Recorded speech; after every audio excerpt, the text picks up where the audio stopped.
قرآن مجید وحی الہی، والقرآن کلام اللہ.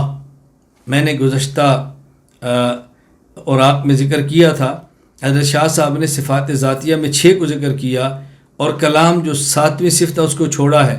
اس کی ایک وجہ یہ ہو سکتی ہے کہ آگے مستقل اس کا ذکر کیا جا رہا ہے.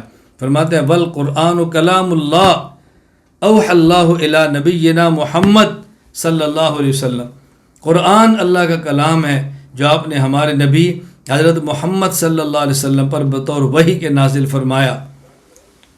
قرآن کریم میں اللہ تعالیٰ ارشاد فرماتے ہیں وما كان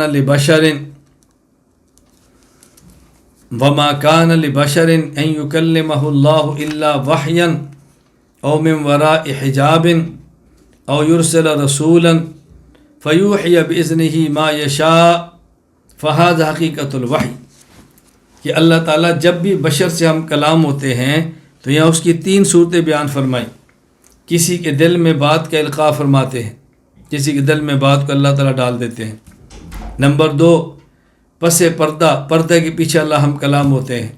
نمبر 3، اللہ فرشتہ بھیج کر فرشتے کے ذریعے سے ہم کلام ہوتے ہیں.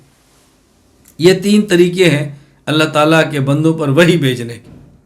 اس کا ذکر قرآن کریم کے اندر اللہ پاک نے خود ارشاد فرمایا. یہاں ایک اہل بدعت کا نظریہ ہے، اور اس نظریے پر ان کی یہ آیت بطور دلیل کے پیش کی جاتی ہے. ان کا عقیدہ کیا ہے کہ رسول اکرم صلی اللہ علیہ وسلم اپنی ذات کے اعتبار سے بشر نہیں. دلیل قرآن کہتا ہے کہ اللہ تعالیٰ جب بشر سے بات کریں تو 3 طریقوں میں سے کوئی ایک طریقہ اختیار فرماتے ہیں. وما كان لبشر ان يكلمه الله الا وحيا او من وراء حجاب او يرسل رسولا. بشر کے ساتھ جب اللہ بات کریں تو 3 طریقوں میں سے ایک طریقہ ہوگا، یا اس کے دل میں القاء فرمائیں گے، اس کے دل میں بات ڈال دیں گے، یا اللہ تعالیٰ پس پردہ اس سے بات کریں گے جس طرح موسیٰ علیہ السلام سے ہوا، دیدار نہیں کرا، گفتگو فرمائی، یا اللہ تعالیٰ فرشتہ بھیج کر اپنے پیغمبر کو پیغام دے دیں گے. حضور اکرم صلی اللہ علیہ وسلم سے اللہ تعالیٰ نے معراج کی رات جو گفتگو فرمائی، نہ تو بات دل میں القاء ہے، نہ بغیر پردے کے ہے، نہ بدریہ فرشتہ ہے. براہ راست اللہ تعالیٰ خود ہم کلام ہوئے، رسول اللہ صلی اللہ علیہ وسلم سے دیدار بھی ہوا، ہم کلام بھی ہوئے.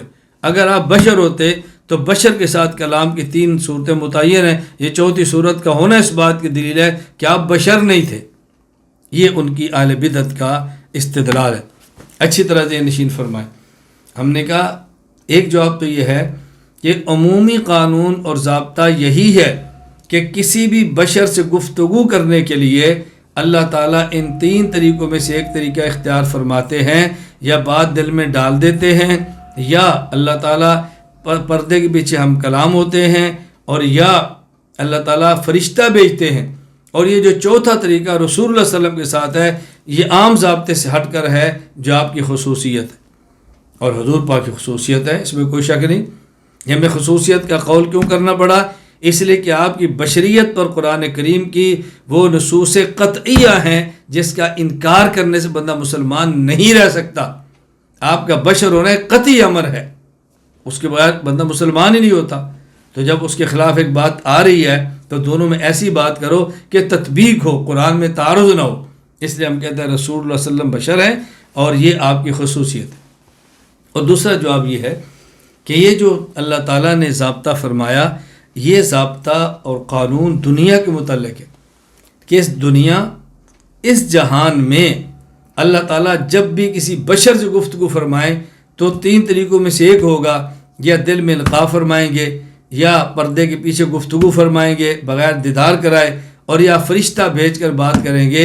اور یہ جو اس کے علاوہ 4تھا طریقہ رسول اللہ صلی اللہ علیہ وسلم کے ساتھ گفتگو کا ہوا کہ آمنے سامنے عرش پہ بلا کر گفتگو فرمائی، یہ اس زمین پر نہیں تھا، یہ ملأ اعلیٰ میں تھا.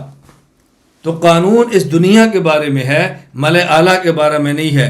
تو قانون اور مقام کے بارے میں ہے، گفتگو اور مقام پہ ہو رہی ہے. اس پر اعتراض کی بات کیا ہے؟